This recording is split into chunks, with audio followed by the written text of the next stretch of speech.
Now, the war in Ukraine and the latest US decision on long-range weapons will be in focus as European foreign ministers meet in Brussels today. They'll be discussing the situation in Ukraine with the country's foreign minister and also relations with the US ahead of Donald Trump taking office in January and his uncertain support for Ukraine and NATO. Now, Russia's invasion sparked a flurry of investment in defence, but what capacity does Europe have now to produce the military equipment it needs? Well, joining us to discuss is Dimitrova, who is Managing Director and Partner at Boston Consulting Group. You've recently published a report on this subject. Thank you for joining us this morning, Diana, on the programme.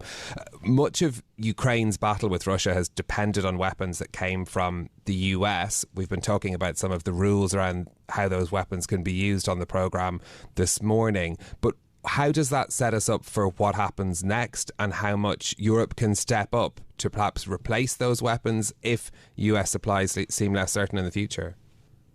Great to be with you. I think in general, as we've seen in kind of the political conversation, Europe will continue to outspend what they have historically. We'll reach hopefully the 2% level. And as we ran some analysis, we saw that China actually had crossed the barrier of how much they spent versus us as Europeans. And when I say Europeans, I mean France, Germany, Italy, Spain, and the United Kingdom in about 2007.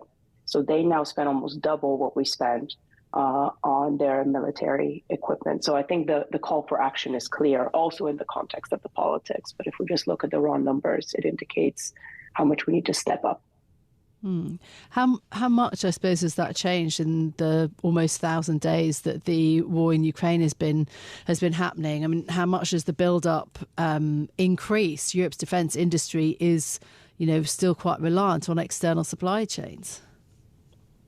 External supply chains, absolutely. And also, if we look at major program acquisition, Europeans take about 40% of that spend goes outside of the European Union, whereas in other countries like the United States, it's only about 20% that goes externally. So we are a defense, I'll call it conglomerate, that does look out more than others in the context. What's the risk if there are disruptions to trade? We're, of course, thinking about the potential of trade tariffs from the US under Donald Trump. What potential does that have to disrupt that supply into Europe's defence industry? Yeah, I think it's an opportunity. We do need to reshore or think about how those supply chains come closer, and we have clear provenance of them, and we expect that the defense review that hopefully will come out early next year will also indicate in that on that trend and in that direction. So we expect local OEMs, being German or British, will need to think about how their supply chain comes closer to home. How quickly do you think that might be built up? Do you think that Europe might focus on a, let's say, 3% of GDP goal for defence spending? It's a great question. I think the exact target of the spend will materialize as we start to realize how much energy and effort it takes to build up those supply chains locally to home, but also build up the capacity in our respective nations. So for me, the percentage is just the outcome. I actually think the journey to get that closer to home needs to start now, because it does take years to get the reliability of what you need and also the specialization of what you need much closer to your manufacturing facility on the European continent. One of the issues that you've identified in your report that's a challenge in this area is interoperability. So how, I suppose, things can be made in one country and used in another. How quickly can that be resolved? What is the best way for these countries to be able to improve that transferability of technology among them? Brilliant question, Stephen. And we think this is one of the main root causes as to why our spend isn't perhaps as effective. When you think America has kind of one battle tank, Europe has 17. That's 17 different variants, 17 different maintenance schedules, which makes everything much more complex.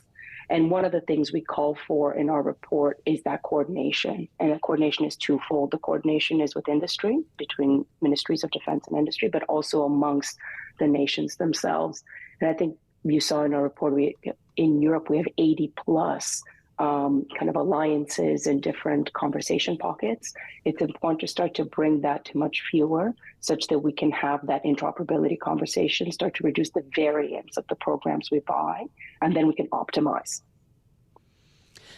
How we know that that European foreign ministers are meeting in Brussels later today. How receptive do you think Europe is currently to that thinking? I mean, certainly Emmanuel Macron, Scholz, they are sort of deeply involved in the issues with Ukraine.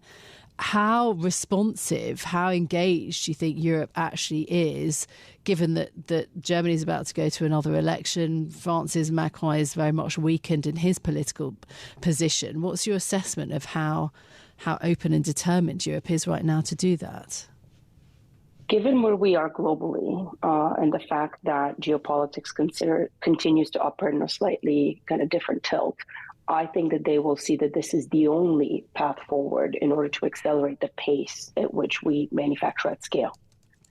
So I think we'll see a slight divorce of the politics to hopefully recognize that you need to create the flywheel within defense such that we can output much quicker, given the fact that we have, conflicts at our borders and other conflicts that are escalating globally. Is there one danger, though, in the conversation around sort of military build-up? Certainly one of our former defence ministers, I think it was, talked about the UK and Europe now being in a pre-war setup versus the kind of post-Second World War, Cold War era. Is there a kind of danger of us talking ourselves into bigger and wider conflicts? I don't yet see that danger materializing. I think what we see is a reestablishment of an independence in the defense industry in Europe, also because we had tilted the balance slightly differently post-World War II. I don't know that that makes anybody any more considerate should it come to having to escalate or continue conflict.